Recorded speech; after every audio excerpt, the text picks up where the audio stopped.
안녕하세요. 영토학장입니다. 어제 한국은행이 기준금리를 베이비 스텝 0.25%포인트 인상을 했는데요. 높은 인플레이션을 잡기 위해 그동안 기준금리를 빅 스텝 0.5%포인트 인상을 계속하다가 어제부터 드디어 기준금리 인상 속도 조절에 들어간 것으로 보입니다. 자, 그렇다면 왜 한국은행은 기준금리 인상 속도 조절에 들어간 것인지, 그리고 기준금리 인상은 그러면 언제쯤 끝날 것인지 지금부터 분석해보는 시간을 가져보도록 하겠습니다. 한국은행 경기후퇴 금융안정도 고려하기 시작했다. 내일신문 2022년 11월 24일 기사요. 한국은행이 기준금리를 0.25%포인트만 인상을 하고 나서 한국은행 총재가 기자회견장에서 금리 인상 속도 조절을 하게 된 이유를 얘기를 합니다. 그 이유 중에서 이제 여기 그 내용들이 나와 있는데 한번 살펴보면, 내년 성장률 전망 1.7%로 하향 조정. 자, 그러니까 내년에 경기가 안 좋아질 것 같기 때문에 기준금리 인상을 많이 할 수가 없다. 그래서 기준금리 인상 속도 조절을 한 것이다. 이렇게 얘기를 하신 거고요. 자, 그 다음에 최근에 금융시장에서 시중의 유동성이 메마르면서 채권이 잘 팔리지가 않는 그런 상황이 발생하게 됐죠. 자, 그런 상황이 지금 우려된다 라는 내용으로 금융시장 경색이 우려돼서 기준금리 인상을 많이 할 수가 없다. 이렇게 얘기를 하신 거고요. 그 다음에 이게 가장 중요한 내용인데, 미 연준이 지난번 FOMC 회의에서 앞으로 기준금리 인상 속도 조절을 하겠다. 이렇게 얘기를 했었어요. 자, 그렇기 때문에 미 연준이 기준금리 인상 속도 조절을 하겠다는데 굳이 우리가 기준금리 인상을 많이 할 필요가 없다. 그래서 미 연준의 감속도 고려했다. 이렇게 얘기를 하신 거고요. 자, 그 다음에 금리 정점은 그럼 언제쯤이냐? 라고 기자가 질문했더니 내년 상반기 3.5에서 3.75%가 최종 금리가 될 것으로 예상을 하고 있다. 이렇게 말씀을 하셨어요. 자, 그래서 이번에 그래서 가장 중요한 그 변곡점이 뭐냐면, 한국은행이 통화정책 결정에서 그동안 높은 인플레이션을 잡으려고 기준금리 인상을 빠르게 했었는데, 이제는 인플레이션만 생각하는 게 아니라 금융 안정과 경기 후퇴, 그러니까 경기 침체까지 이제 생각을 해서 고려를 해야 된다 해가지고 기준금리 인상 속도 조절을 이번에 하게 된 것입니다. 그래서 여기 보면 물가 안정만이 아닌 경기와 금융 안정 상황도 시야에 넣기 시작했다. 이게 중요한 거고요. 자, 올해 들어 치솟는 물가를 안정시키기 위해 8차례 열린 금통위 통화정책 결정회의에서 7차례나 기준금리를 올린 등 유례없는 통화 긴축을 이어오면서 경제 전반에 부정적 영향을 주고 있었다. 자, 그래서 이번 그 기준금리 인상 결정으로 우리가 확인할 수 있는 것은 뭐냐면, 그동안은 높은 인플레이션을 잡으려고 기준금리 인상을 빠르게 많이 했었는데, 이제는 그동안 빠르게 올린 기준금리 인상 때문에 경기 침체가 우려된다. 그렇기 때문에 기준금리 인상 속도 조절을 해야 된다. 이렇게 바뀐 겁니다. 자, 그래서 한국은행이 기준금리를 0.25%포인트만 인상을 하고 나서 이제는 한국과 미국의 기준금리 차이가 굉장히 중요하잖아요. 한국과 미국의 기준금리 차이를 한번 봤더니, 기준금리 차이가, 한국은 현재 기준금리가 3.25%가 된 상황이고요. 미국은 기준금리가 현재 4%가 된 상황이다. 자, 그래서 한국과 미국의 기준금리 차이가 현재 0.75% 정도 벌어진 상황이다. 이런 상황이에요. 자, 그래서 혹자는 이런 얘기를 해요. 한국과 미국의 기준금리 차이가 이렇게 크게 벌어졌는데 이번에 빅스텝 0.5%포인트 인상을 해서 기준금리 차이를 좁혔어야지. 지금 베이비 스텝만 하게 되면 이제 한국과 미국의 기준금리 격차가 점점 더 크게 벌어지면서 한국에 투자했던 외국 자본들이 한국 자산을 팔고 달러로 바꿔서 미국으로 들어가 버린다. 자, 그렇기 때문에 한국의 자산 가격이 급락 내지는 폭락하는 그런 현상이 생길 수 있다. 이런 얘기들을 많이 해요. 자, 그런데 제가 볼 때는 이번에 0.5%포인트 빅 스텝 인상이 아닌 0.25%포인트 베이비 스텝 인상을 한 게 굉장히 잘한 것이라 생각을 합니다. 왜 잘한 것이라 생각하는지 그 이유를 한번 설명드려보도록 할게요. 자, 한국의 기준금리 인상 결정 배경에 대해 알려면 먼저 한국의 경제와 금융 상황을 먼저 봐야 되겠죠. 그래서 한번 살펴보면, 첫 번째, 그동안 높은 인플레이션을 잡으려고 빠르게 금리 인상을 했어요. 자, 그로 인해서 어떤 현상이 생겼냐면, 시중의 유동성이 메마르면서 채권 수요가 감소했고, 그로 인해서 채권 값이 하락하고 채권 금리가 상승하는 그런 현상이 생겼다. 그런데 이런 상황에서 강원도가 지급 보증을 안 하겠다라고 해서 레고랜드 사태가 터지면서 이게 불에 기름을 부은 격이 돼서 채권값이 급락하고 채권금리가 급등하는 그런 현상이 생기게 되고 이게 부동산까지 번지면서 부동산 PF 대출이 막히면서 건설회사가 부도가 날 수 있는 그런 현상이 지금 발생을 하고 있는 상황이에요. 자, 그리고 두 번째는 뭐냐? 자, 가계부채가 약 1,900조인데 그동안 빠르게 금리 인상을 하다 보니까 가계부채의 그 금리가 너무 빠른 속도로 올라오고 있는 거야. 자, 그래서 가계부채에 해당하는 금리가 너무 빠른 속도로 올라가니까 이게 가계부채의 내관을 건드려서 이게 은행의 위기로 이어질 수 있는 그런 상황이다. 자, 그 다음에 세 번째는 글로벌 금리 인상 기조로 인해서 이제 대출 금리가 많이 오른 그런 가계들이 소비를 많이 줄이겠죠. 소비가 위축되면 어떻게 된다? 수출 국가인 한국은 수출이 잘 안 되겠죠. 수출이 잘 안 되면 한국의 경제 성장률이 하락해서 한국의 경기가 매우 안 좋아진다. 이렇게 볼 수 있겠죠. 자, 그러면 1번, 2번, 3번으로 인해서 금리를 인상할 수 없는 상황이고요. 오히려 금리를 동결하거나 인하해도 지금 현찮은 상황이에요. 자, 그런데 이런 상황에서 높은 인플레이션을 잡겠다고 기준금리를 만약에 베이비 스텝이 아닌 빅 스텝 0.5%포인트 인상을 했으면 어떻게 될까요? 자, 인플레이션을 잡기 전에 오히려 한국 경제가 무너지는 그런 상황이 먼저 발발할 수가 있다. 자, 그렇기 때문에 이번에 기준금리를 빅스텝 0.5%포인트 인상을 안 한 거는 정말 잘한 일이다. 저는 이렇게 생각을 하고 있어요. 자, 그러면 또 이런 얘기를 할 거예요. 자, 이렇게 경기가 안 좋은 상황이라면 그럼 기준금리를 아예 올리지 말고 동결하거나 인하를 하는 게 더 낫지 않냐 이렇게 물어볼 수 있습니다. 자, 그런데 만약에 이번에 금리를 동결하거나 인하를 했다면 어떻게 될까요? 자, 금리를 동결하거나 인하를 했다면 지금은 어떤 상황이에요? 인플레이션이 아직 많이 잡히지 않은 상황이죠. 꺾이긴 했지만 많이 잡히지 않은 상황이에요. 자, 이런 상황에서 만약 금리를 동결하거나 인하하면 외국인 투자자들 입장에서 봤을 때는 한국 경제가 정말 안 좋은 거 아니야? 그래서 한국은행에서 기준금리를 못 올리는 거 아니야? 이렇게 받아들일 수 있겠죠? 자, 그래서 한국 경제가 정말 안 좋다고 받아들여. 자, 높은 인플레이션 상황에 경기까지 안 좋은 상황이구나, 한국은. 이렇게 받아들일 수 있겠죠? 그럼 이게 어떤 상황이 된다? 스태그플레이션 상황인데요. 그럼 외국인 투자자들이 한국은 지금 스태그플레이션 상황이다. 이렇게 인식할 수가 있게 되고, 자, 그렇게 되면 어떻게 돼요? 투자자들이 한국 자산을 팔고, 빠져나갈 우려가 굉장히 커집니다. 자, 그래서 이번에는 기준금리를 아예 올리지 않는 것도 잘못된 선택이에요. 그래서 기준금리를 빅스텝 0.5%포인트 인상을 하는 것도 잘못된 선택이고, 기준금리를 동결하거나 인하하는 것도 잘못된 선택이기 때문에 가장 잘한 선택은 뭐다? 그 중간에 있는 기준금리 0.25%포인트 인상. 이게 굉장히 잘한 선택이다. 제가 볼 때는 한국은행 총재가 굉장히 머리가 좋다. 이번에 굉장히 잘한 선택이다. 이렇게 생각을 하고 있습니다. 자, 그래서 이번에 기준금리 0.25%포인트 인상은 아직은 우리가 금리를 인상해 인플레이션을 잡을 수 있는 상황이다라는 것을 외국인 투자자들한테 인식을 시켜줄 수 있고, 그리고 악화된 금융시장에 큰 충격도 주지 않을 정도의 금리 인상이기 때문에 굉장히 저는 방금 전에도 말씀드렸지만 이번 0.25% 베이비 스텝은 아주 잘한 선택이라 보여집니다. 자, 물론 한국은행이 기준금리를 0.25%포인트 베이비 스텝만 할 수 있었던 그런 조건을 만들어준 건 당연히 미 연준이죠. 자, 그래서 이렇게 작은 금리 인상에 힘을 보태준 게 미 연준의 기준금리 인상 속도 조절 발표였어요. 얼마 전에 했던.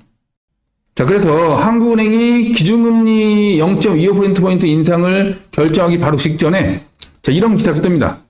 연준 11월 FOMC에서 금리 인상 속도 곧 느려질 것. 연합뉴스 2022년 11월 24일 기사인데요. 연준이 23일 바로 전날이죠. 기준금리 인상을 결정하기 바로 전날이에요. 23일 공개한 11월 연방공개시장위원회 FOMC 정례회의 의사록은 과반을 상당히 넘는 수의 참석자들은 기준금리 인상 속도의 둔화가 곧 적절해질 것으로 판단했다고 밝혔다. 자, 그리고 지난 1일에서 2일 열린 11월 FOMC 정례회의에서 연준은 4연속 자이언트 스텝, 한 번에 0.75%포인트 금리 인상을 단행해 기준금리를 3.75에서 4%로 끌어올렸으나 이어진 기자회견에서 제롬 파월 연준 의장은 이르면 12월부터 인상폭을 낮추겠다는 뜻을 밝힌 바 있다. 따라서 이날 공개된 의사록은 당시 파월 의장의 회견 내용을 뒷받침해 12월 빅스텝 한 번에 0.5%포인트 금리 인상에 무게를 실은 것으로 풀이된다. 자, 그래서 지난번에 FOMC 회의에서 회의를 끝내고 나서 제롬 파월 연준 의장이 기자회견장에서 다음 달이나 다다음 달부터는 기준금리 인상 속도를 늦추겠다 이렇게 얘기했었어요. 자, 그래서 그러면 12월 달이나 내년 1월 달부터는 미 연준이 기준금리 인상을 자이언트 스텝이 아닌 빅 스텝 0.5%포인트 인상이나 0.25%포인트 인상을 하겠구나라고 시장에서 받아들여서 굉장히 시장에서 환호를 했었죠. 근데 그게 제롬 파월 의장의 의중뿐만 아니라 여기 보면 의사록이 이제 나오면서 과반이 넘는 연준 의원들이 굉장히 많잖아요. 그 연준 의원들 중에서 과반이 넘는 사람들이 기준금리 인상 속도 둔화가 적절하다 이렇게 얘기를 한 거예요. 자, 그러니까 기준금리 인상 속도 조절은 이제 확실해진 것이구나 이렇게 시장이 받아들일 수가 있겠죠. 자, 그래서 미 연준이 이렇게 기준금리 인상 속도 조절에 나서겠다고 하니까 한국은행도 굳이 기준금리 인상 속도를 빨리 할 필요가 없는 거죠. 자, 그래서 이번에 기준금리 인상을 0.25%포인트 베이비 스텝만 한 것으로 보입니다. 자, 그러면 미 연준도 기준금리 인상을 결정할 때 분명히 어떤 배경을 보고 기준금리 인상을 결정할 거 아니에요. 자, 그래서 미 연준이 기준금리 인상 속도를 조절하겠다고 한 그 배경에 대해서 한번 살펴보면 일본 지난달 엔화 가치 떠받치려 역대 최대 60조 원 투입 연합뉴스 2022년 11월 1일 기사예요. 일본이 지난달 미국 달러화 대비 엔화 가치를 떠받치기 위해 역대 최대 규모인 424억 달러 약 60조 5천억 원을 외환시장에 쏟아부은 것으로 나타났다. 자, 일본이 지금 어떤 상황이냐면 미국은 높은 인플레이션을 잡겠다고 기준금리를 빠르게 올리고 있는 상황이죠. 그런데 일본은 기준금리를 빠르게 올리는 게 아니라 오히려 돈을 찍어내는 양적 완화를 계속하고 있는 상황이에요. 자, 그러면 미국은 기준금리를 빠르게 올리고 있고 일본은 오히려 돈을 찍어내는 양적 완화를 계속하고 있으면 당연히 어떻게 돼요? 달러화 대비 엔화 가치는 폭락을 하겠죠. 그래서 엔화 가치가 150엔대까지 폭락을 합니다. 자, 그러자 일본 중앙은행이 이 엔화 가치 폭락을 막으려고 시중에 달러를 막 풀어요. 자, 그러면 달러를 어떻게 확보해서 시중에 막 풀었냐?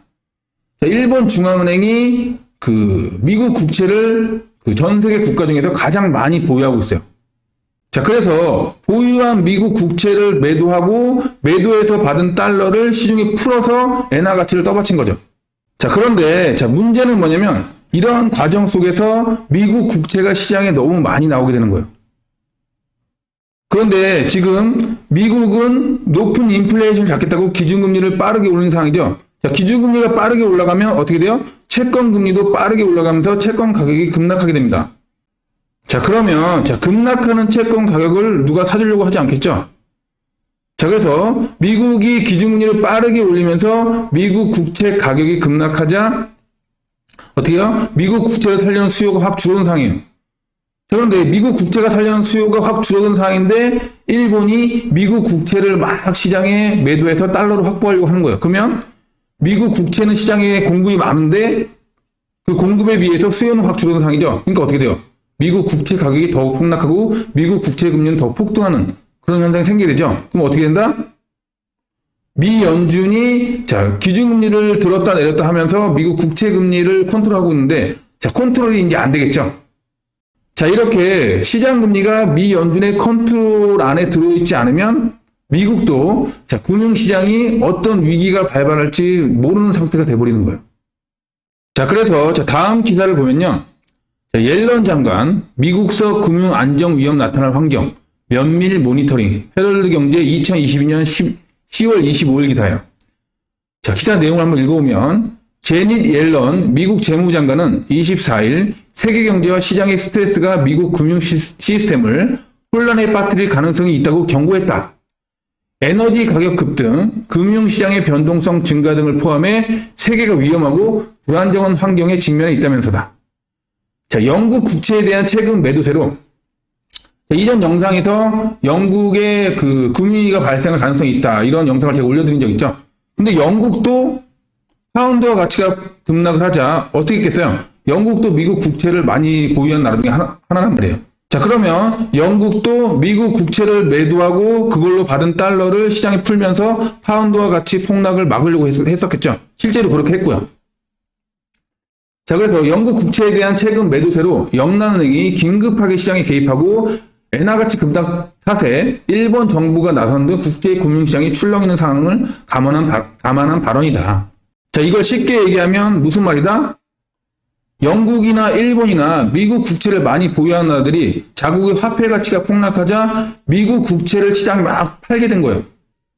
근데 미국 국채를 시장에 막 팔게 되면 아까도 말씀드렸듯이 미국 국채를 살려는 지금 수요는 확 줄은 상황인데 기준금리를 너무 빠르게 올려서 근데 공급은 많아지니까 미국 국채 가격이 폭락하고 미국 국채 금리가 급등하는 그래서 미국 금융의 위기를 만들 수 있는 그런 상황이 될 수가 있었던 거예요.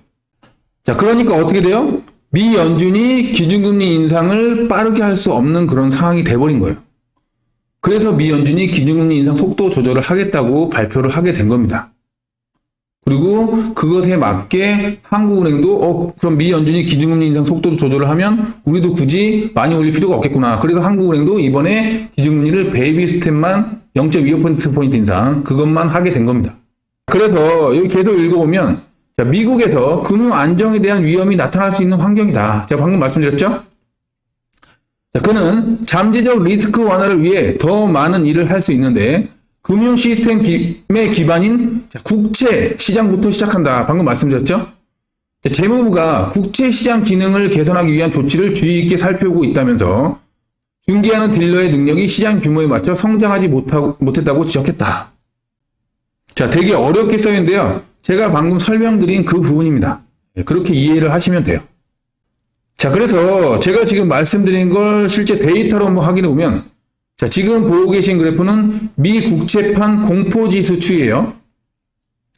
자, 여러분들 잘 알다시피 2020년 2월에서 3월 사이에 코로나가 터지면서 굉장한 위기가 왔었죠. 자, 이때도 국채판 공포지수가 138.4까지 치솟습니다. 이 공포지수가 치솟는다는 건 무슨 말이다? 미 국채를 살려는 수요가 확 줄어든 그런 상황이다. 이렇게 보시면 돼요. 자, 그런데 자, 최근에 2022년 10월 17일 날 미 국채판 공포지수가 자, 코로나 사태 때보다 더 크게 치솟아가지고 156.9까지 치솟습니다. 자, 그만큼 미국 국채를 살려는 수요가 그만큼 확 줄어든 상황이다. 자, 이런 상황에서 일본과 영국 이렇게 미국 국채를 많이 보유한 그런 나라들이 자국의 화폐 가치 폭락을 방어하기 위해서 그래서 달러를 확보하기 위해서 미국 국채를 막 매도하게 되면 어떻게 돼요? 공포지수는 더 많이 치솟겠죠. 수요는 줄어들었는데 공급은 확 늘어나니까 채권 가격은 급락하고 채권 값은 폭락하는 그래서 미국 금융에 위기가 올 수 있는 그런 상황이 연출이 될 수 있겠죠. 자, 그래서 자, 이런 상황이었기 때문에 미 연준이 기준금리 인상 속도 조절에 나서게 된 겁니다. 자, 그러면 자, 이런 얘기를 하시는 분들이 있을 거예요. 자, 그러면 지금 인플레이션이 굉장히 많이 치솟아서 지금 이제 조금 꺾인 상황인데 지금 금리 인상 속도 조절하게 되면 인플레이션을 못 잡는 거 아니냐. 이렇게 말하시는 분들이 분명히 계실 거예요. 자, 그런데 자, 그동안 많이 기준금리를 올렸잖아요. 그동안 많이 올린 기준금리는 이게 시차를 두고 나타나게 됩니다. 자, 그래서 올해 기준금리 인상을 많이 했기 때문에 이게 시차를 두고 내년에 그 영향이 나타날 겁니다. 자, 그래서 내년에 제가 볼 때는 경기 침체가 올 것 같은데 경기 침체를 예상하는 이유는 자, 지금 보면 자, 10년 국채 금리하고 2년 국채 금리, 미국의 10년 국채가 미국의 2년 국채 금리예요. 미국의 10년 국채에서 미국의 2년 국채 금리를 뺀 금리 차이 있죠. 이 금리 차이가 마이너스 구간으로 가면 자, 1년 정도 후에 항상 경기 침체가 나타났었다. 그래서 보면 자, 10년 마이너스 2년이 자, 이렇게 마이너스가 나게 되면 자, 이렇게 이 회색 선이 자, 리세션, 경기 침체가 나타난 구간이거든요. 그래서 마이너스 구간이 생기게 되면 어떻게 돼요? 그 다음에 꼭 이렇게 경기 침체가 나타났다. 마이너스가 되면 경기 침체가 나타났다. 마이너스가 되면 경기 침체가 나타났죠? 마이너스가 되면 경기 침체가 나타났어요. 그리고 마이너스가 되니까 경기 침체가 나타났고, 또 이번에 어떻게 해요? 자, 마이너스가 왔죠. 또 마이너스가 왔습니다. 그래서 한 1년 안에 경기 침체가 나타나게 된다. 마이너스가 나타나면. 자, 그리고 이 10년 국채 금리에서 2년 국채 금리를 뺀 이런 그 데이터 말고, 자, 미 연준이 더 그 주의 있게 보는 데이터가 하나 더 있는데, 그게 뭐냐면, 자, 10년 국채 금리에서 자, 3개월물 미국 국채 금리, 이거를 뺀 금리 차이가 마이너스일 경우에 꼭 경기 침체가 나타났었다. 그래서 요거를 미 연준이 가장 주의 있게 보고 있어요. 10년 마이너스 2년물보다. 자, 그래서 보면, 자, 마이너스가 되면, 자, 경기 침체가 나타났죠? 마이너스가 되면 경기 침체가 나타나고, 마이너스가 되면 경기 침체가 나타났어요. 그리고 마이너스가 되니까 경기 침체가 나타났죠? 코로나 사태 때. 자, 지금 어떤 상황이에요? 자, 마이너스죠. 거의 1년 내에 경기 침체가 나타났었다. 자, 그래서 저는 내년, 빠르면 내년 상반기, 늦어도 내년 하반기에는 경기 침체가 나타날 것이다. 미국에. 이런 예상을 하고 있습니다. 자, 그러면 자, 미 연준이 자, 이전처럼 기준금리 인상 속도를 빠르게 하지 않아도 자, 경기 침체는 지금 나타날 것이라는 데이터가 나온 상황이고, 만약에 경기 침체, 디플레이션 상황이 오게 되면 어떻게 돼요? 인플레이션은 당연히 잡히게 된다. 경기 침체로 인해서. 자, 이렇게 볼 수가 있는 거죠. 자, 그래서 저는 이러한 결과물들을 볼 때 미 연준의 기준금리 인상은 이제 곧 끝난다. 이렇게 보고 있습니다. 자, 그래서 자, 방금 말씀드린 걸 정리해드리면 미국의 경제 금융 상황이 첫 번째, 높은 인플레이션을 잡겠다고 그동안 자이언트 스텝 0.75%포인트 인상으로 빠르게 금리를 인상하자 시중의 유동성이 마르면서 채권 소요는 감소하고 그로 인해서 미국채 값이 하락하고 미국채 금리는 상승하는 그런 현상이 계속 지속되고 있었는데, 두 번째, 자, 미 연준의 기준금리 인상 속도가 너무 빨라서 달러 강세가 심해지자 여전히 양적 완화로 돈을 찍어내고 있는 일본의 엔화 가치가 150엔대까지 폭락하는 그런 사태가 발발을 했다. 자, 그래서 세 번째, 자, 국가들 중 미 국채를 제일 많이 보유한 일본이 엔화 가치 폭락을 막으려고 보유하고 있는 미 국채를 팔아서 달러를 시중에 풀어버리는 그런 그 상황이 발생하자, 네 번째, 미국채 수요가 감소한 상황에서 미국채 공급이 크게 늘어나니까 미국채 가격은 폭락하고 미국채 금리는 폭등하는 그런 상황이 일어나 미국 금융시장에 채권발 위기가 발생할 수 있는 상황이 되어버렸다. 그 결과 다섯 번째, 그동안 빠른 기준금리 인상으로 인해서 미국채 10년물과 미국채 2년물, 미국채 10년물과 미국채 3개월물이 역전되면서 마이너스가 났죠. 그래서 1년 내에 경기 침체가 올 것으로 보이고, 경기 침체가 오면 결국 인플레이션은 잡히게 되어 있다. 자, 그래서 여섯 번째, 결국 경기 침체가 오면 높은 인플레이션은 당연히 잡힐 것이고, 그럼 먼저 해결해야 할 건 뭐예요? 지금은 1번발 미국채 대량 매도 사태를 막는 것이므로 미 연준이 기준금리 인상 속도를 조절하겠다고 한 것으로 보입니다. 자, 그리고 실제적으로 자, 여기 기사를 하나 보면 긴축 속도 조절 필요, G20 위기 돌파 공감대, 서울경제 2022년 11월 15일 기사요. 한국은행이 기준금리를 0.25%포인트 베이비 스텝 하기 전에 G20에서 재무장관들의 회의가 있었어요. 근데 여기서 뭐라고 얘기했냐면, 주요 20개국 G20가 긴축적 통화정책의 속도 조절이 필요하다는데 공감대를 형성했다. 미국도 지금 같이 공감대를 형성한 거예요. 그래서 그동안 미국 등 주요국들이 자국의 인플레이션만 고려한 공격적인 금리 인상으로 신흥국 경제를 부채 위기에 몰아넣는다는 우려가 커졌는데, 근데 지금부터는 G20가 공조해서 위기 관리에 나서겠다는 큰 틀의 합의를 본 것으로 풀이된다. 자, 무슨 말이에요? 자, 이제 기준금리 인상 속도 조절에 들어가고, 자, 기준금리 인상 고점이 얼마 남지 않았겠구나, 이렇게 볼 수가 있겠고, 그 다음에 이제 오히려 경기 침체가 이제 다가와서 금리 인하를 할 수 있는 그런 상황이 얼마 남지 않았겠구나, 이렇게 우리가 결론을 내릴 수가 있겠죠. 자, 그렇기 때문에 자, 금리 인상 고점이 얼마 안 남았으니까 자, 이제는 금리 인하 시기를 미리 준비해야 할 때로 보인다. 자, 그래서 자, 지금부터는 특히 내년부터 자, 부동산 투자 공부를 미리미리 하면서 자, 임장을 미리미리 다니세요. 지금 떨어지고 있는 지역들과 그런 지역들에 떨어지고 있는 그런 아파트들에서 많은 기회가 올 겁니다. 자, 그러면, 자, 그런 기회가 왔을 때 내가 지금 미리 공부를 해놓고 있지 않으면 투자를 바로 들어갈 수가 없겠죠. 그럼 오히려 기회가 왔을 때 또 공부를 해야 돼요. 그러면 다른 사람들보다 투자 그 템포가 또 늦어지게 됩니다. 자, 그렇기 때문에 지금부터 미리미리 투자 공부를 하고 미리미리 임장을 다니면서 기회가 왔을 때 어떻게 한다? 그때는 공부를 하지 말고 바로 투자를 해야 된다. 네, 이거를 오늘 말씀드리고 싶습니다. 자, 그래서 앞으로 영토학장TV에서 이 부동산 투자에 대한 컨텐츠도 좀 많이 다뤄드릴 생각입니다. 자, 그러니까 부동산 투자에 관심이 많으신 분들은 영토학장TV 좋아요, 구독하기, 알람 설정까지 부탁드릴게요. 자, 긴 시간 수고 많으셨고요. 저는 다음에 더 좋은 컨텐츠로 찾아뵙도록 하겠습니다. 감사합니다.